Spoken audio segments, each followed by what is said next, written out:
E não é que as chances da Copa do Mundo ser transmitida pela Cazé TV aumentaram muito. Para entender toda essa história e como o Flamengo está prestes a perder 400 milhões de reais graças ao novo acordo da Libra com a Globo, vem comigo que o Pocket News dessa semana tá só começando. A FIFA fechou um acordo com a Live Mode para a comercialização dos direitos de transmissão da Copa do Mundo de 2026 no Brasil. A empresa será agência exclusiva e vai poder vender todos os 104 jogos da competição, que será realizada nos Estados Unidos, México e Canadá. Atualmente a Globo já possui direitos sobre a Copa do Mundo, mas apenas de metade das partidas da competição e sem exclusividade. Por isso, a FIFA ainda possui todas as partidas para vender. O contrato da Globo inclui os jogos da seleção brasileira e a final. Com isso, a Live Mode vai vender a Copa do Mundo em 2 pacotes. Um deles será voltado para a TV aberta, que vai contar com todos os jogos da seleção brasileira e ainda a possibilidade de escolhas de jogos exclusivos, ou seja, partidas que não estarão no pacote da Globo, e o outro pacote será de plataformas pagas e vai contemplar todos os 104 jogos da competição. Com um acerto entre FIFA e Live Mode, cresce a possibilidade da Cazé TV, como fez na última Copa, ser a casa das partidas na internet brasileira, já que o canal pertence à própria Live Mode. No entanto, ainda não há nada certo nesse sentido,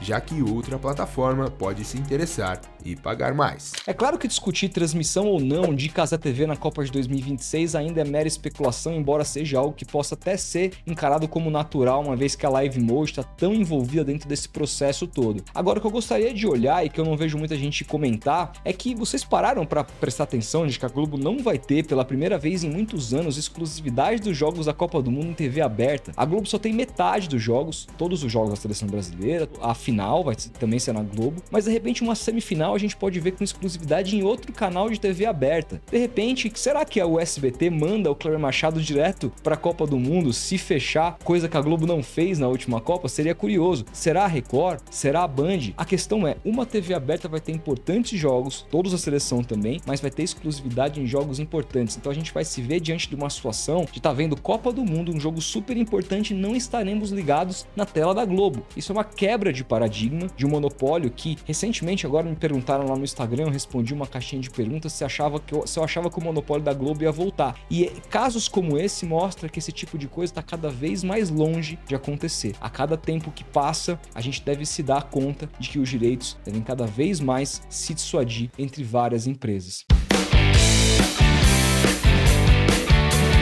A ESPN fez um novo pacotão de renovações de contrato com diversos comentaristas e narradores. O nome mais conhecido é o de Mauro Naves, ex-Globo, que está no canal esportivo da Disney desde 2020. O narrador e apresentador Fernando Nardini também assinou um novo vínculo. De acordo com o repórter Gabriel Wacker da Folha, a lista de renovações da ESPN também inclui os comentaristas Vitor Birner, Pedro Ivo Almeida, Biratã Leal e Silvio Bastos. A Nike venceu a concorrência e será a nova fornecedora de material esportivo da seleção do Uruguai, já produzindo os uniformes da Celeste Olímpica na Copa América 2024, que será realizada nos Estados Unidos de 20 de junho a 14 de julho. A notícia da mudança de fornecedor de material esportivo foi divulgada pela Associação Uruguaia de Futebol em seu site oficial, em comunicado na última quarta-feira. O acordo com a Puma terminou em dezembro do ano passado e não foi renovado. A empresa alemã iniciou a segunda fase da parceria com o bicampeão mundial em 2007. Neymar conseguiu na justiça a suspensão das multas de 16 milhões de reais aplicadas pela prefeitura de Mangaratiba pela construção de um lago artificial em sua residência, que ainda revoga o impedimento para a utilização do próprio lago. A decisão da magistrada acompanha o apontamento do laudo emitido pelo Instituto Estadual do Ambiente do Rio, que não constatou danos materiais ou intervenções que precisassem de licenciamento do Instituto nas obras do lago artificial do jogador. O laudo apresentado nos autos do processo foi solicitado pelo Ministério Público do Rio de Janeiro.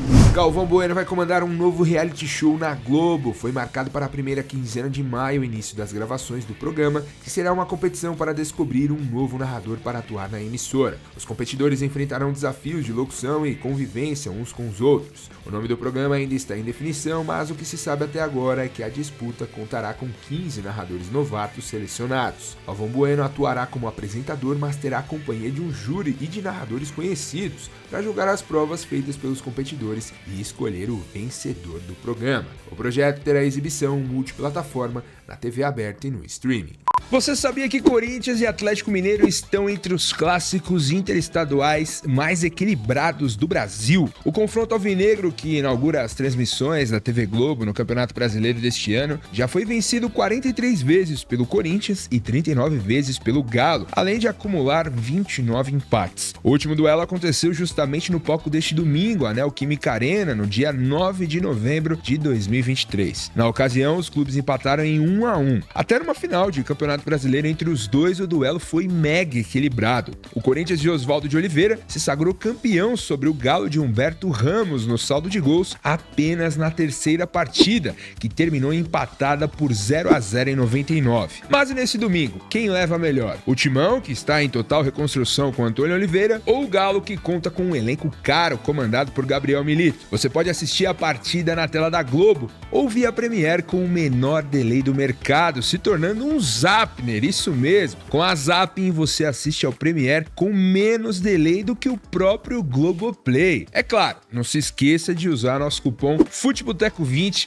que te dá 20% de desconto na assinatura do pacote Full. Torne seu Zapper você também. Bora! A Globo vai reduzir drasticamente o valor do pay-per-view para os clubes do Campeonato Brasileiro 2025 se não conseguir fechar com todos os times que compõem a Série A. A emissora promete pagar 40% da receita líquida do Premiere sobre o que for arrecadado entre a disputa do Brasileirão, geralmente entre abril e dezembro. Atualmente, o Premiere tem dois tipos de repasses feitos pela Globo: 38% das vendas em TV paga com operadoras como intermediárias e 50% do líquido das vendas diretas pelo Globoplay. Mas, segundo o repórter Gabriel Wacker da Folha, a quantia prometida só será repassada caso a Globo consiga um acordo com os outros 11 times da Liga Forte União. Hoje, a Libra tem 9 times na primeira divisão nacional. Se a Globo não conseguir acordos com todos, o valor repassado para a Libra será reduzido quase pela metade. Os valores mais baixos em relação aos antigos contratos são alvos de discussões nos clubes. O Flamengo aprovou nesta semana um acordo com a Globo,